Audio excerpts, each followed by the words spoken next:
இப்போது புதிய அறிமுகம் ஆச்சி ஹோட்டல் சாம்பார் 50 கிராம் ரூபாய் 20 மட்டுமே. Holidays-nale, adu namma GT Holidays da. GT Holidays, South India's #1 travel brand. You know you are special when you're with GT Holidays. அனைவருக்கும் என்னுடைய அன்பான காலை வணக்கம். கமலாலயத்தில் நம்முடைய பாரதிய ஜனதா கட்சியினுடைய தொண்டர்கள் தலைவர்கள் எல்லோரும் வந்திருக்கின்றனர். உங்களுக்கு எல்லாம் முதல்ல நன்றியும் வணக்கத்தையும் தெரிவிப்பதோடு மேடையில் இன்னொரு இங்கே இருக்கக்கூடிய நம்முடைய மாநிலத்தினுடைய தலைவர்கள், மூத்த தலைவர்கள், அண்ணன் சக்கரவர்த்தி அவர்கள் இங்கே இருக்கிறாங்க, அண்ணன் ஏஜி சம்பத் அவங்க இங்கே இருக்கிறாங்க, அண்ணன் டால்பின் ஸ்ரீதர் அவங்க இங்கே இருக்கிறாங்க, அண்ணன் கரு நாகராஜன் அவர்கள் இங்கே இருக்கிறாங்க, அண்ணன் லோகநாதன் அவர்கள், அருமை சகோதரி அனந்தபிரியா அவர்கள், மேடையில் இருக்கக்கூடிய நம்முடைய அற்புதமான மாவட்டத்தினுடைய தலைவர்கள், மாநிலத்தினுடைய செயலாளர் சதீஷ் அவர்கள், எல்லோரும் மேடையில் இருக்கக்கூடிய தலைவர்கள், மீடியா பொறுப்பாளராக இருக்கக்கூடிய அண்ணன் தங்கா அவர்கள் இருக்கிறாங்க, அருமை சகோதரர் நம்முடைய சமூக வலைதளத்தினுடைய பொறுப்பாளர் சகோதரர் இருக்கிறாங்க. எல்லோருக்கும் வணக்கம் தெரிவிச்சுக்கிறேன். ஆனால் சூழல் கொஞ்சம் வித்தியாசமான சூழல். குறிப்பாக சென்னையில் சுற்றி இருக்கக்கூடிய விழுப்புரத்தில், மரக்காணத்தில், திண்டிவனத்தில், கடலூரில், திருவண்ணாமலையில், நாகப்பட்டினத்தில் எல்லா இடத்திலும் கூட மழை வெள்ளத்தால் மக்கள் பெரிய பாதிப்புக்குள்ளாக இருக்கின்றார்கள். சென்னையில் 120 மில்லிமீட்டர் மழை பெஞ்சிருக்குன்னா விழுப்புரம் கிட்டத்தட்ட 400 மில்லிமீட்டர் தாண்டி பெஞ்சிருக்கு. வரலாறு காணாத மழை. புதுச்சேரியில் 20 ஆண்டுகளாக இல்லாத ஒரு மழை மறுபடியும் பெய்ஞ்சிருக்குங்க. பெரிய அளவில் மக்கள் எல்லாரும் அவதிக்குள்ள இருக்கிறாங்க. அதனால தான் நான் நேற்று கருநாகராஜன் கிட்ட சொன்னேன்னா, எங்கேயும் கூட வரவேற்பு வேண்டாம், நம்ம தொண்டர்களை நம்ம அப்படியே களத்தில் பார்த்துக்கலாம். தொடர்ச்சியாக இன்றைக்கும் பார்த்தீங்கன்னா நம்முடைய அமைப்பு நிகழ்ச்சிகள் இருக்குது. அகில இந்திய தலைவர்கள்லாம் வந்துட்டாங்க. இது கிட்டத்தட்ட 1 மாதத்திற்கு முன்பே முடிவு செய்யப்பட்ட நிகழ்வு. அதுவும் ஒரு பக்கம் இருக்குது. நாளையிலிருந்து நானும் களத்துக்கு வரணுங்கன்னா விழுப்புரம், மரக்காணம் பகுதிக்கு நாம் நம்முடைய மக்களுக்கு தேவையான நிவாரண உதவிகள்லாம் நம்ம கொடுக்கணும். ஸோ காலையிலிருந்து விழுப்புரம், மரக்காணம், திண்டிவனம் இந்த பகுதியெல்லாம் நானும் நம்முடைய தலைவர்களோடு கீழே இருக்க போகிறேன். இன்றைக்கி நம்முடைய ஒரு குழு அனுப்புகிறோம். மாநிலத்திலிருந்து ஒரு நம்முடைய மூத்த தலைவர்கள்லாம் இன்றைக்கி டெல்டா பகுதிக்கு போகிறாங்க. உடனடியாக என்ன பிரச்சனை என்பதை பார்த்து மத்திய அரசுக்கு நாம் தெரிவிக்க வேண்டும். மத்திய பாரதிய ஜனதா கட்சியினுடைய தலைவர்களுக்கு நாம் தெரிவிக்க வேண்டும். வெள்ள சேதம் எந்த அளவுக்கு இருக்கு. ஆனால் அரசியல்வாதிக்கு பார்த்தீங்கன்னா குறிப்பாக நம்ம எல்லோருக்குமே தொண்டர்களுக்கு எல்லா நேரமும் தொடர்ந்து உழைக்க வேண்டும்.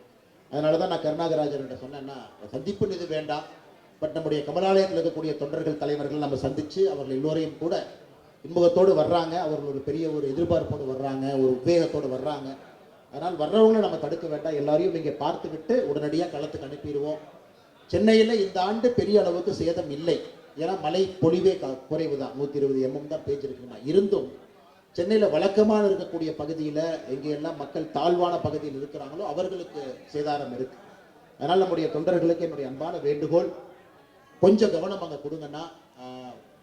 வந்து நீங்கள் பார்த்தது, வரவேற்றது, கட்சி அலுவலகத்துக்கு வந்தது எல்லாரும் சந்தோஷமாக இருந்தாலும் கூட அடுத்த 1 வார காலம் மிக முக்கியமாக நம்முடைய பணி களத்தில் தேவைப்படுகிறது. நம்ம எல்லோரும் களத்தில் இருக்க வேண்டும், அதை சொல்ல வேண்டும் என்பதற்காகத்தான் நேரடியாக நானே மைக்கு வந்துட்டேங்கண்ணா. இரண்டாவது, ஒரு பெரிய உத்வேகத்தோடு நீங்கள் இருக்கிறீங்க. நீங்கள் பாரதிய ஜனதா கட்சி கடந்த 3 மாத காலமாக அமைப்பு பணிகளில் நீங்கள்லாம் கவனம் செலுத்தியிருக்கீங்க. நிறைய புதியவர்களை கட்சியில் உறுப்பினர்களாக இணைச்சிருக்கிறீங்க. அதுக்கெல்லாம் முதல்ல உங்களுக்கு ஒரு பெரிய பாராட்டு சொல்லணும். மிக கடுமையாக நீங்கள் உழைத்திருக்கின்றீர்கள். சரித்திரம் காணாத அளவுக்கு, வரலாறு காணாத அளவுக்கு பாரதிய ஜனதா கட்சியில் உறுப்பினர்கள் இணைந்திருக்கின்றார்கள். ஒரு ஹிஸ்டாரிக் ரெக்கார்ட் இன்னைக்கு. இதற்கு முன்பு பாரதிய ஜனதா கட்சியில் எவ்வளோ உறுப்பினர்கள் இருந்தாங்களோ நேற்று கூட நான் சொன்னேன்னா 8 மடங்கு அதிகமாக இருக்கின்றார்கள். காரணம், நரேந்திர மோடி ஐயா அவருடைய ஆட்சி 10 ஆண்டு காலம் உன்னிப்பாக பார்த்துருக்கிறாங்க. 10 ஆண்டு காலம் பார்த்துருக்கிறாங்க. இன்னும் நடந்து கொண்டிருக்கிறது. இன்னும் உறுப்பினர் சேர்க்கை நடந்து கொண்டிருக்கிறது. தீவிர உறுப்பினர் சேர்க்கை நடந்து கொண்டிருக்கிறது. தமிழகம் முழுவதுமே கிளை அளவில் நம்முடைய தலைவர்களுக்கான தேர்தல் நடந்து கொண்டிருக்கிறது. இன்னும் 1 வாரம் கழித்து நம்முடைய மண்டல் தலைவர்களுக்கான தேர்தல், நம்முடைய மாவட்ட தலைவர்களுக்கான தேர்தல் நடக்க இருக்கிறது. அதன் பிறகு அகில இந்திய தலைவர் வரைக்கும் வரிசையாக அந்த ப்ராசஸ் இருக்குதுங்கண்ணா.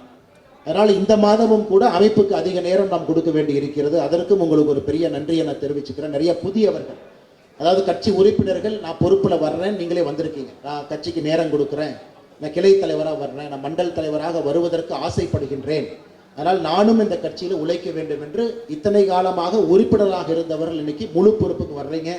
அதற்கும் இந்த நேரத்தில் நன்றி கலந்த வாழ்த்துக்களை, பாராட்டுக்களை நான் தெரிவித்துக் கொள்கின்றேன். அதே நேரத்தில் நீங்கள் வந்திருக்கக்கூடிய எல்லோருமுங்கன்னா வேகமாக நாங்கள் பார்த்துடுறோம். எல்லோரையும் வேகமாக பார்த்து உங்களுடைய அன்பை நிச்சயமாக பெற்றுக்கொள்கின்றோம். அதே நேரத்தில் மிகச் சுருக்கமாக இந்த நிகழ்ச்சியை முடித்துவிட்டு நம்முடைய தொண்டர்கள், தலைவர்கள் வந்திருப்பவங்க எல்லாம் அன்பான வேண்டுகோள், கொஞ்சம் களத்தில் உங்கள் பகுதி விழுப்புரம் பகுதியிலிருந்து யாராவது வந்திருந்தால் கொஞ்சம் உடனடியாக விழுப்புரத்துக்கு திரும்பி போங்க. புதுச்சேரிக்கு உதவி பண்ணுங்க. கடலூர் பகுதி பக்கத்தில் இருந்தால் கொஞ்சம் முடிச்சோடனே கடலூருக்கு வேகமாக போங்க. அடுத்த ஒரு வார காலம் கீழே இருப்போம், மக்கள்கிட்ட இருப்போம், மக்களுக்கு தேவையான பணிகளை செய்வோம். அதனால் வந்திருக்கக்கூடிய எல்லோருக்கும் இந்த நேரத்தில் என்னுடைய நெஞ்சார்ந்த நன்றிகளை தெரிவித்து, அடுத்த நிகழ்வு நம்முடைய அகில இந்திய பொதுச் செயலாளர் தருண் அவங்க இருக்கிறாங்க, முன்னாள் கர்நாடகா மாநிலத்தினுடைய தலைவர் நளின்குமார் கட்டில், இவங்களாம் அந்த அமைப்பு தேர்தலை மேற்பார்வை செய்வதற்காக வந்திருக்கின்றார்கள். அந்த நிகழ்வும் ஐயாவு மஹாலில் 1:30 மணிலேருந்து நடக்கிறதுக்கு, அங்கே போக வேண்டிய தலைவர்கள் அங்கே நம்ம சந்திப்போம். இங்கே வந்திருக்கக்கூடிய தொண்டர்கள் தலைவர்கள் அந்த மேடைக்கு வாங்க, நிச்சயமாக உங்களை சந்தித்து விட்டு களத்தில் கொஞ்சம் கவனம் கொடுங்கன்னா வேகமாக இருக்கணும். நாம காரணம் நேரம் அதிகம் இல்லை. 2026 தேர்தல் வாழ்வா சாவா என்கின்ற தேர்தல். தமிழ்நாடு அரசியல் களத்தை பொறுத்தவரை கடுமையாக உழைத்து ஒரு பெரிய மாற்றத்தை மக்கள் எதிர்பார்க்குறாங்க, கொடுக்கணுங்கன்னா எல்லோருக்கும் நன்றி தெரிவித்து, ஒரு பெரிய அன்பு மழையால் நேற்றிலிருந்து இன்று கோயம்புத்தூர், சென்னை எல்லா இடத்துலும் ஒரு நம்முடைய அலுவலகத்தில் பெரிய அன்பு மலை. ஆனால் எந்த அளவுக்கு உங்களுக்கு பாசமும் குறிப்பாக ஒரு உத்வேகம் இருக்குது அப்படிங்கிறத பார்க்க முடியுதுங்கன்னா, வந்திருக்கக்கூடிய மீடியா நண்பர்களுக்கு நன்றி தெரிவித்துக் கொள்கின்றோம்ங்கன்னா, டீட்டெயிலாக நான் உங்களுக்கு நேற்றே சொன்ன சில விஷயங்கள் பேசணும் அப்படின்னு இந்த சுற்றுப்பயணம் நான் உடனடியாக விழுப்புரம் போகிறத முடிச்சுட்டு உங்கள்கிட்ட பேசுகிறோங்கன்னா டீட்டெயிலாக நான் பேசுகிறேன். அதே நேரத்தில் 2-3 விஷயம். ஹெச் ராஜா அண்ணன் இன்னைக்கு காலையில் இந்த சிறப்பு நீதிமன்றத்தில் அவர் போட்ட ஒரு 2 சமூக வலைத்தள பதிவு சம்பந்தமாக மாண்புமிகு நீதிபதி அவர்கள் தீர்ப்பு கொடுத்திருக்கிறாங்க. அதை பரிசீலித்துக் கொண்டிருக்கின்றோம். ஆர்டர் காப்பி கைக்கு வரலீங்கன்னா முழுமையாக பாரதிய ஜனதா கட்சி அண்ணன் ஹெச் ராஜா அவர்களோடு நின்று கொண்டிருக்கிறது. அதன் மேல் அப்பீல் நாங்கள் போகிறோங்கன்னா அதுக்கு மேல் அப்பீல் போகிறோம். காரணம், அவர் சொன்னது வேறு, சொல்ல வந்த விதம் வேறு. ஆனால் நீதிமன்றம் அதை நீதிமன்றத்துக்கு எல்லா உரிமையும் இருக்குது. காவல்துறையினுடைய சார்ஜ் ஷீட்டை வச்சு தீர்ப்பு கொடுத்துருக்குறாங்க. அதனால் நிச்சயமாக நாங்கள் மேல்முறையீட்டுக்கு செல்வோம். அதில் நிச்சயமாக மாறுபட்ட ஒரு நீதி அவருக்கு கிடைக்கும் என்கின்ற முழு நம்பிக்கை எங்களுக்கு இருக்குங்கன்னா பத்திரிகை நண்பர்களுக்கு இந்த கருத்து சொல்லிடுறோம்.